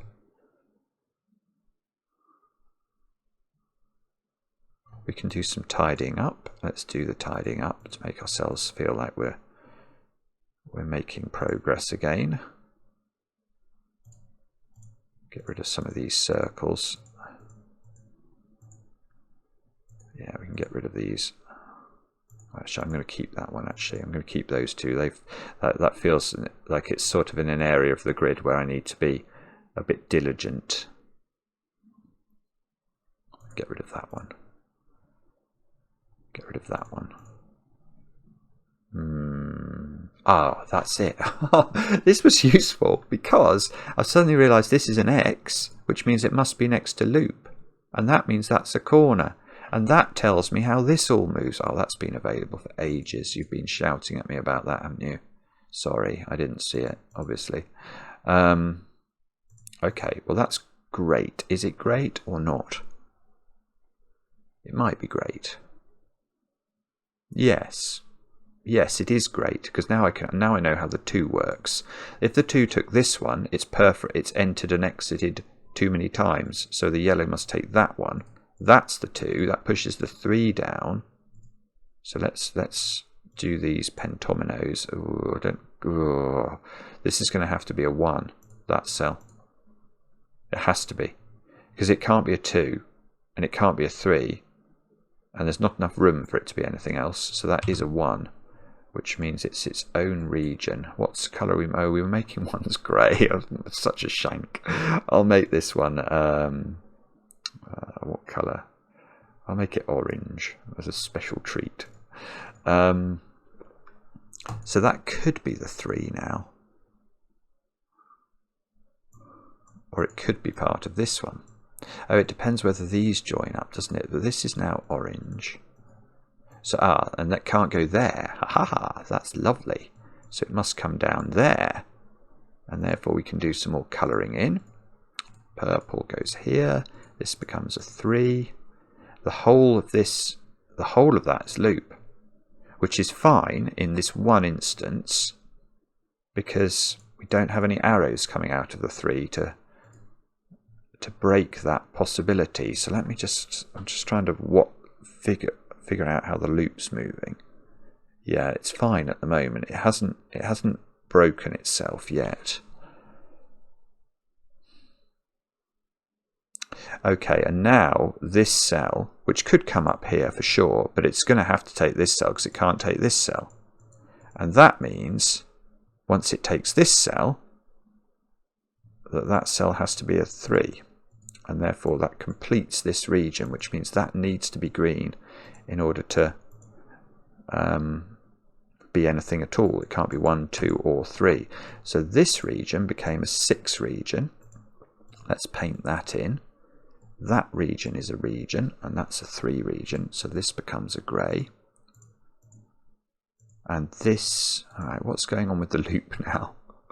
Well, the loop's going up here. Oopsie. So we can get rid of some of this detritus. Now, did the loop... No, the loop can't re-enter the 6, because it's already entered the 6 once. So the loop closes here. At the top, and what we're left with, look, is 2 loop ends that we have to figure out in the bottom right of the grid.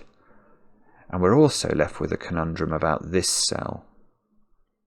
which probably is a 1 on its own, but I don't think I know much about the nature of this cell yet.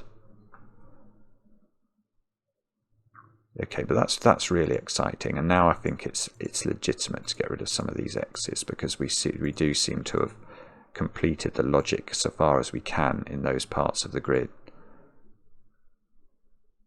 Brilliant. Right, it's a long video. This is going to be probably way over 2 hours long. And that's what I was trying to create, though, wasn't it? A Saturday night movie for people like me. Right, what do I do now?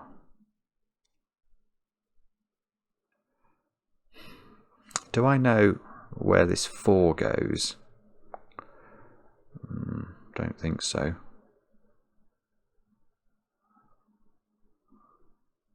I know that this cell here, because that has an arrow in it, it's at least a 2-cell region.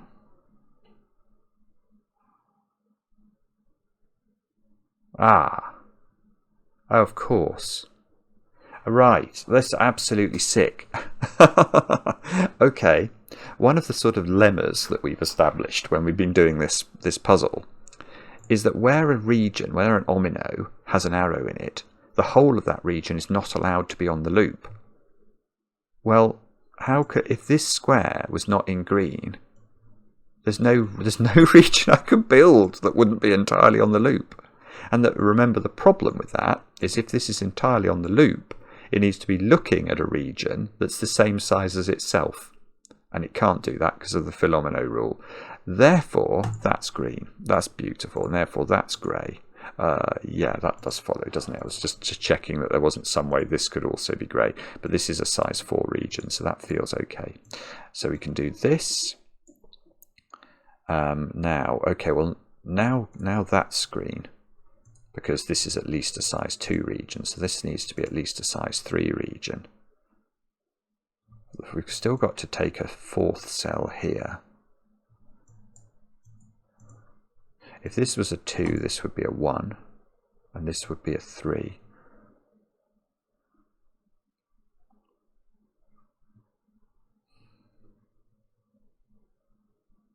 Oh, right, the corollary of the logic that said you can't have an entirely green region on the loop is that this cell is not on the loop. And if that cell is not on the loop, we can exit.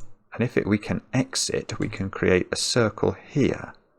And that's an X as well, so that's a circle. And that's a corner, so that's forced, that's forced. I'm not sure what all that means, but that feels quite interesting.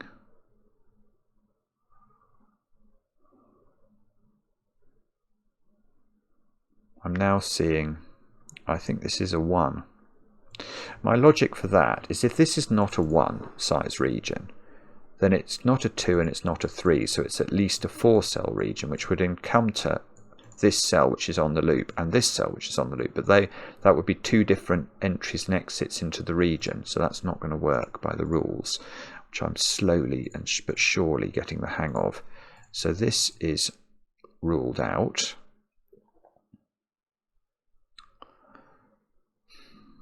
Goodness, we're going to be left with some horrible conundrum in this bottom right, aren't we? What about... I don't know. I don't know. I've obviously got this cell, which is at least a 2-cell region. I suppose that cell is off the loop. There's no way the loop goes into that cell, so that's probably worth memorializing, isn't it? Oopsie. Let's put that cannot be on the loop, because if the loop goes in there, it can't get out again. So this is a corner of the loop. Ah. I find it very hard to believe that the loop can just close there and leave a massive grey area at the bottom with nothing in it. But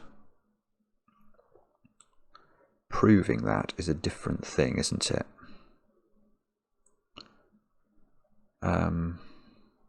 I've spotted something. Right, this cell, I was wondering whether this could be a 2-cell region, but it can't be now, because it would need to look at a smaller region than itself, which would be a 1, yet it's got 2 loop cells. So that doesn't work. So this is not a 2-cell region, it's at least a 3-cell region. And it's got an arrow in it. So it can't be fully loopified, which means actually it needs more cells in it, so it's at least a 4-cell region. And it must be looking at a region that's now at least 3 cells large, because it's got 3 loop cells on it. But it can't, if it, see, it could maybe do something like that, okay. But if this is a 3-cell region, this can't be a 3-cell region, so that's at least a 4-cell region. Although I worked out, hang on, I worked out this was at least a 4-cell region, because it can't be fully on the loop. So this is at least a 5-cell region. But it's not a 5-cell region because there's a 5-cell region touching it, so it's at least a 6-cell region. Okay, so this is at least a 6, it can't be a 7-cell region. Oh, and the 4's got strapped in. So, alright, so that's fixed it. It's a 4-cell region here. This can't be, it's a 6-cell region. It can't take that cell, or it would be a 7-cell region. So there's a 1-cell region in the corner, and this is a 6-cell region. That's so sick. That is so sick. Alright, so the 1-cell region needs to be coloured in. I'll make it grey, which seems to be the colour that I've mostly done. I am actually quite determined to do all the colours, you know, consistently, but let's see if we can finish the puzzle first.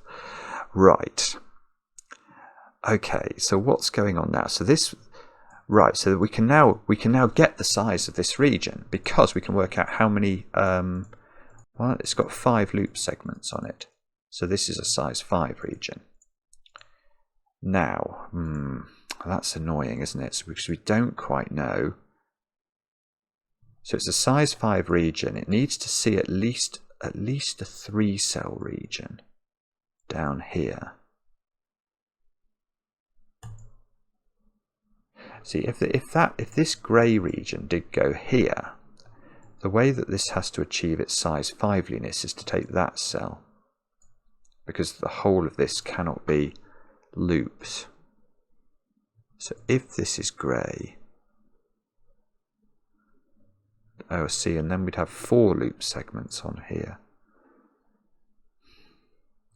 Maybe there's a way of proving this isn't red then. Is that a sensible way to go? If this isn't red, that is red. Let's look at this. So this would be grey, because we know grey is at least 3. But red needs to be 5, so that would be red. So we get this pattern. No, that doesn't work. That doesn't work for a rather lovely reason, actually, which I could have seen a bit earlier. Let me unwind that, because I've now seen it. Okay, if we don't include this in red, then red has to take this cell. But this is not, oh, hang on. No, this is not loop, because this, we've exited red, and we can't come back into it. And that means loop, there are 3 loop segments on red, which makes this a 3, and it's touching a 3, so that doesn't work. Isn't that gorgeous? So this is red. This is not red. We can't make red fully looped, so that has to be red. Now, well, now let's ring red and think again. Because I think that makes this have to be a 4 region, because I've got 4 loop segments in red. I can 5ify both of those. Oh, okay, so this is 4, because otherwise the 4 does that, and this is a 1, and you can't have an arrow in a 1 region. We've learnt that during the course of the solve. So this is a 4. Oh, but I don't know how, well, I know that's not loop, because I can't get to that square. So let's actually start to fill in things like that. That might be important. That's definitely not loop.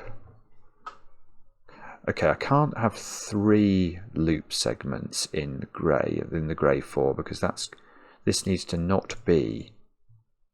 I mean, this has to be a 1 or a 2, doesn't it? Because it can't be a 3. So I'm allowed to take 1 or 2 loop segments from the 4, whatever the 4 happens to look like.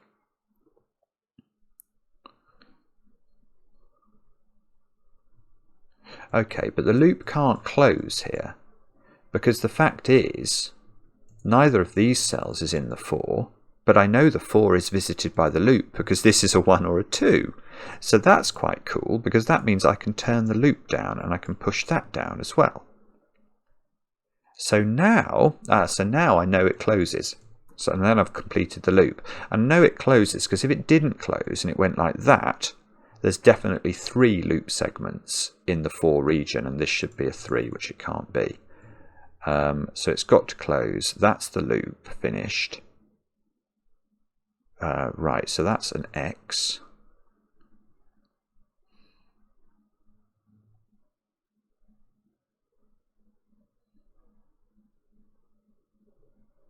Oh, hang on, I've got to be careful now, don't I? Yeah, okay, so now if this was a 4, if this was in the grey 4, this is not in the grey 4, and it's not in the loop, and that would put 2 X's together in different ominos, which is not allowed. So I think this is the 4. I think that felt sensible, and that means that this cell here is grey. So now I've got, okay, so now this is a 1, because I've only taken 1 cell from grey, so that becomes a 1, which I will make orange, and I think that's going to leave just about the possibility to put what looks like it's got to be a yellow 2 here. And there's no arrow in there, so that's fine to have both loop segments on the canvas, so to speak. And I've got no clue whether this is right or wrong. I mean, I tried to do it logically, I really did. I mean, it's absolutely sensational puzzle. It's seriously hard. A seriously weird rule set, but some quite wonderful logic. What was going on in this bottom row was just complete genius.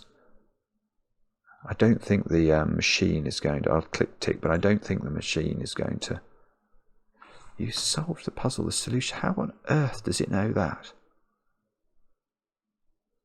I've got no idea how it knows that. Normally the software scans for Sudoku, and this is most certainly not a Sudoku solution. There are many repeated digits in many rows and columns. I don't know how it knows that. I would take that with a pinch of salt. But okay, well maybe somehow or other Sven or zetamath have worked some magic and it does know that. But that is what a sensational puzzle that is.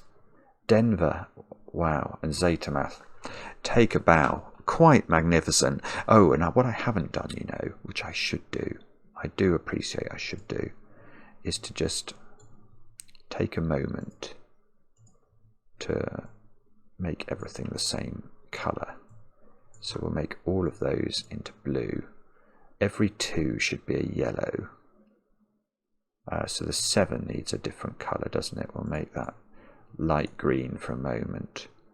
We'll make all of the 3s grey, perhaps, which means all of the 1s can turn orange. Let's do that.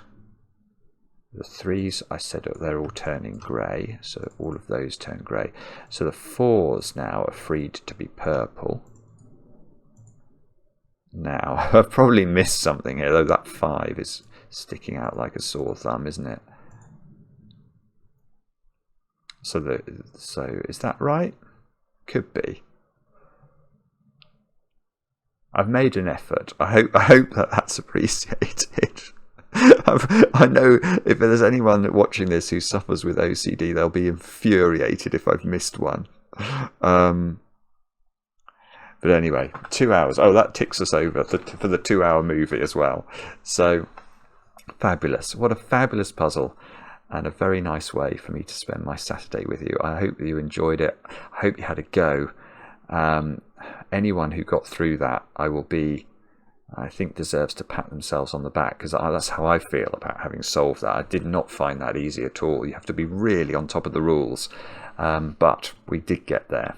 Let me know in the comments how you got on. Let's give zetamath some love, and we'll be back later with another edition of Cracking the Cryptic.